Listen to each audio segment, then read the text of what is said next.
Hi there, Tina Spalding again for our text reading from A Course in Miracles. If you hear any banging, there's construction in my house. I apologize, but it's endless, so I have to do a session here. We are doing A Course in Miracles, Chapter 4, Part 7, Creation and Communication. It is clear that while the content of any particular ego illusion does not matter, its correction is more helpful in a specific context. Ego illusions are quite specific, although the mind is naturally abstract. Part of the mind becomes concrete, however, when it splits. The concrete part believes in the ego because the ego depends on the concrete. The ego is part of the mind that believes your existence is defined by separation. Everything the ego perceives is a separate whole without the relationships that imply being. The ego is thus against communication except insofar as it is utilized to establish separateness rather than to abolish it. The communication system of the ego is based on its own thought system, as is everything else it dictates. Its communication is controlled by its need to protect itself, and it will disrupt communication when it experiences threat. This disruption is a reaction to a specific person or persons. The specificity of the ego's thinking then results in spurious generalizations, which is really not abstract at all. It merely responds in certain specific ways to everything it perceives as a threat. In contrast, spirit reacts in the same way to everything it knows is true and does not respond at all to anything else. Nor does it make any attempt to establish what is true. It knows that what is true is everything that God created. It is in complete and direct communication with every aspect of creation because it is in complete and direct communication with its creator. This communication is the will of God. Creation and communication are synonymous. God created every mind by communicating his mind to it, thus establishing it forever as a channel for the reception of his mind and will. Since only beings of a like order can truly communicate, his creations naturally communicate with him and like him.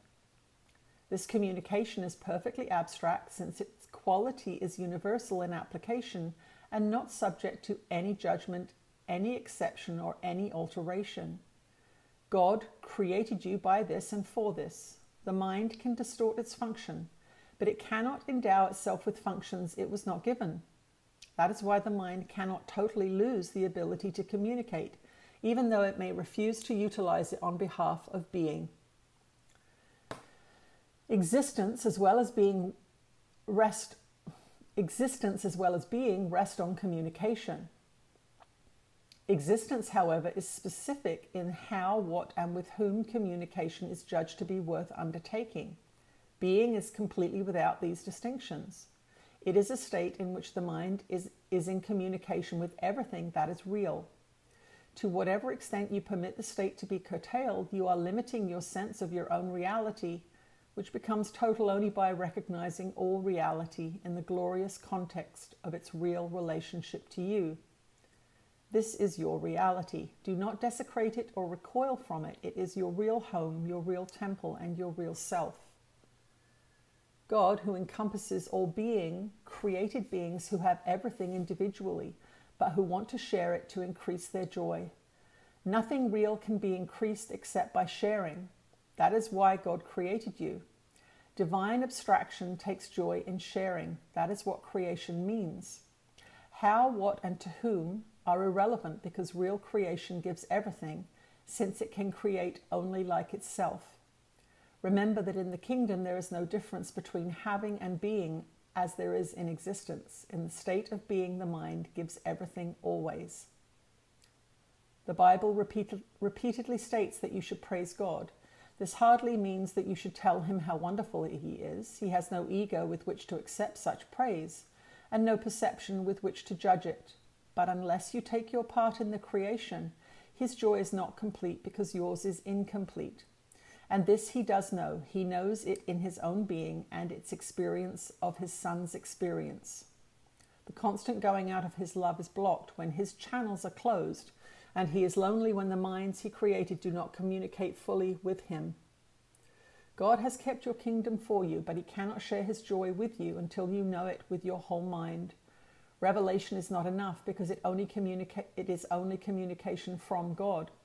God does not need revelation returned to him, which would clearly be impossible, but he does want it brought to others. This cannot be done with the actual revelation. Its content cannot be expressed because it is intensely personal to the mind that receives it.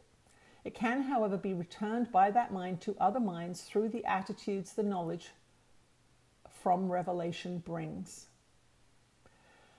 God is praised whenever any mind learns to be wholly helpful. This is impossible without being wholly harmless because the two beliefs must coexist.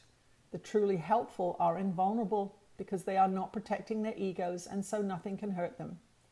Their helpfulness is their praise of God, and he will return their praise of him because they are like him, and they can rejoice together. God goes out to them and through them, and there is great joy throughout the kingdom. Every mind that is changed adds to this joy with its individual willingness to share it. The truly helpful are God's miracle workers, whom I direct until we are all united in the joy of the kingdom. I will direct you to wherever you can be truly helpful and to whoever can follow my guidance through you. That is A Course in Miracles, Chapter 4, Part 7, Creation and Communication. Let's see what Jesus has to say to us about this today.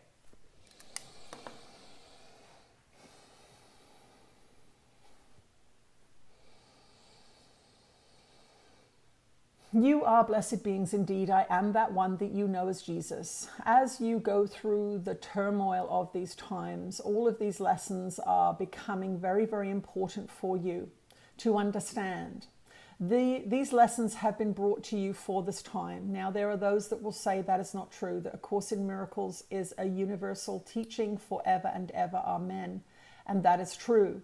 But these difficult times that you are going through now, as you can feel and see and experience, are bringing up your differences. They are bringing up your judgments. They are bringing up your fears.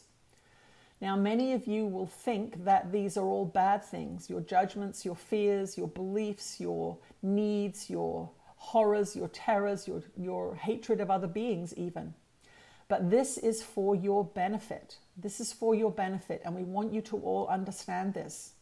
When you see that your ego is behaving in a certain way, as a Course in Miracles student, this is very beneficial for you because many of these ideas have been hidden from you in the deep shadows and depths of the cave of the ego mind.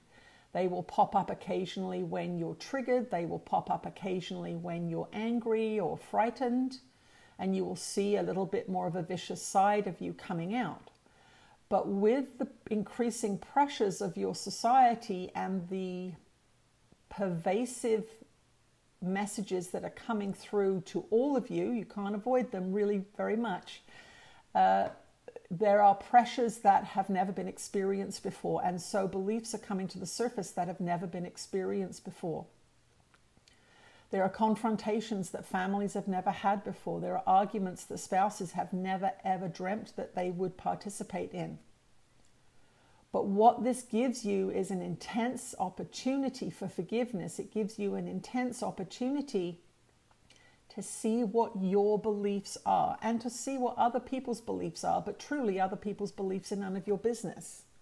What your beliefs are your business. And that's what we want you to consider over these coming weeks as more and more messages encouraging you to judge and attack and separate are being pumped into your society.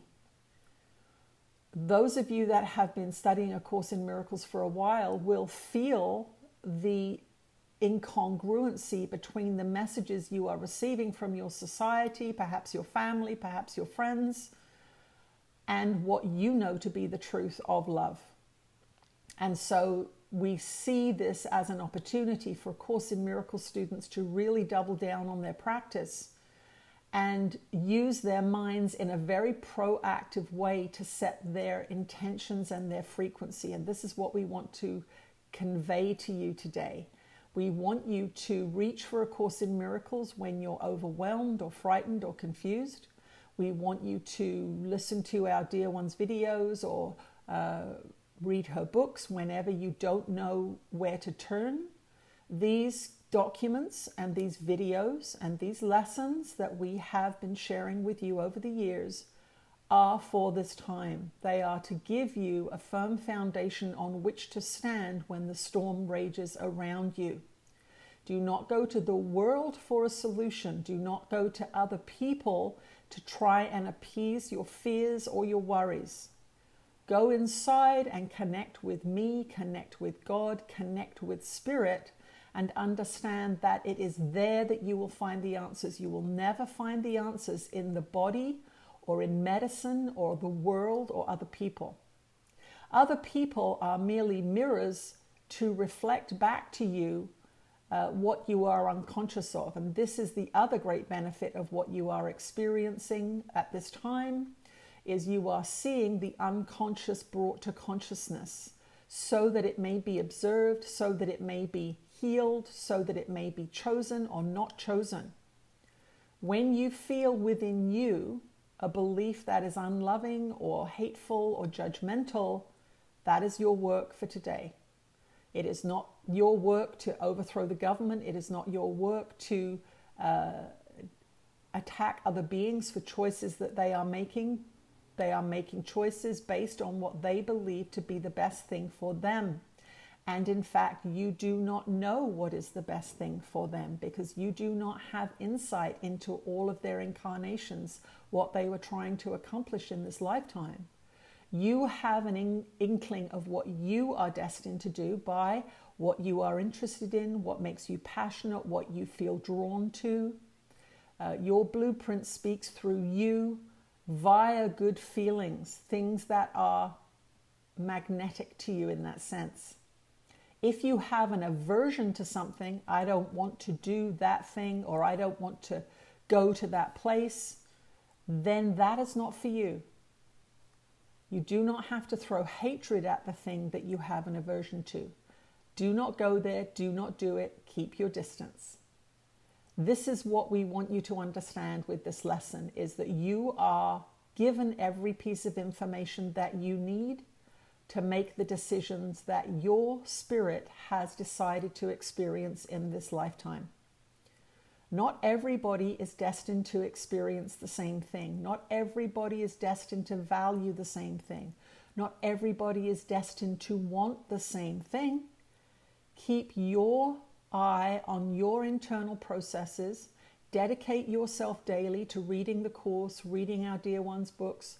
Don't just watch the videos while you're doing the dishes. Don't just listen to the videos while you're doing the dishes. Don't just listen to the conversations while you're driving. Make a dedicated time where you sit distraction-free, phone away from you, door closed, where you give yourself half an hour, if that's all you can manage, half an hour a day to read A Course in Miracles, to pray, to go deep inside and ask yourself how you are feeling right now. This is so important for you to do at this time when you are being bombarded not only by messages from the media, by messages from family and friends, by gamma rays and cosmic rays from the great central sun upgrading all of you whether you like it or not. You are being bombarded and you are being transformed, and this course is your anchor. This course is your rock, let us say, and on that rock you can rest assured that all will be well. I am that one that you know as Jesus, and I'll speak to you again soon. Wow. This really spoke to me today with something that I'm going through. Thank you for joining me for this text reading, and I'll see you again soon. Bye-bye.